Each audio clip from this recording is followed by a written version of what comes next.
عصير المراعي طبيعي لأول مرة في مصر.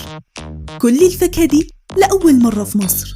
الطعم ده لأول مرة في مصر. الانبساط ده لأول مرة في مصر. الحركة دي، الشنب ده، البقعة دي، الكومبو ده، التكميرة دي، الصبر ده، الرصة دي، الوش ده، اللمة دي، البق ده، والاتفاق ده، والصفقة دي لأول مرة في مصر. عصير المراعي، أجمد شكل، أجمد طعم، أحلى فاكهة، أحلى عصير. عصير المراعي لأول مرة في مصر.